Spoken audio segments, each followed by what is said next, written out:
apprendre le vin. Bonjour, mon nom est Béatrice Dominé, je suis l'œnologue de Divine. Aujourd'hui, j'ai le plaisir pour cette saison consacrée aux spiritueux d'être en présence de Cyrielle, fondatrice de la maison AR Spirit. Bonjour Cyrielle. Bonjour Béatrice. J'espère que tu vas bien parce que moi j'ai envie de discuter avec toi autour des spiritueux et en particulièrement ce que vous faites ici. Avec grand plaisir.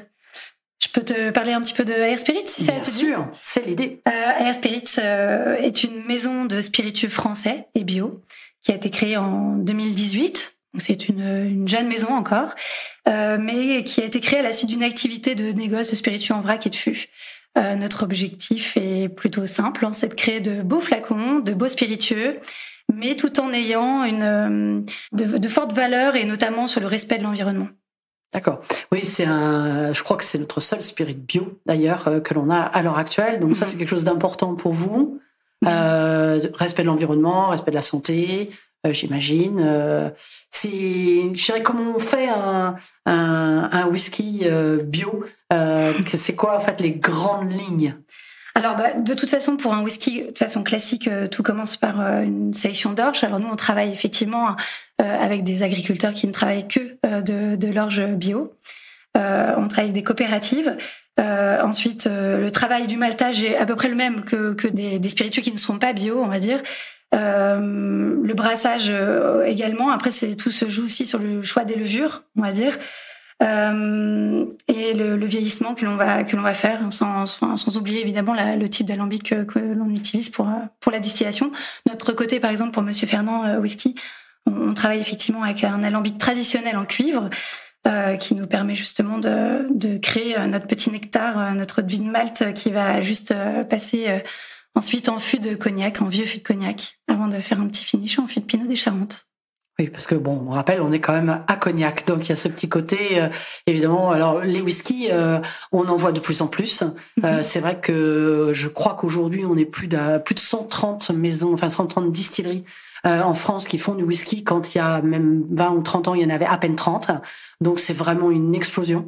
Parce que dans la tête de beaucoup de gens, évidemment, whisky, ils vont penser Écosse, et ce qui est normal, puisque on va dire que c'est un peu la terre des whiskies au départ. Mais on se rend compte que maintenant, dans le monde, il y en a beaucoup. Et en France, où on était connu pour Cognac, Armagnac, Calvados, qui sont les vieilles eaux de vie, on va dire traditionnelles, on voit de plus en plus de whisky. Donc ça, c'est vraiment intéressant. Oui, complètement. Il y a vraiment une émergence, on va dire, des whiskies français. On est encore très peu à travailler des whiskies français et bio, mais on en voit de plus en plus, ce qui est une très bonne chose. On est encore très peu nombreux, donc c'est un point, je pense, d'augmentation, on va dire, de développement futur. Néanmoins, il est vrai que il y a de très belles choses en France que l'on fait aujourd'hui.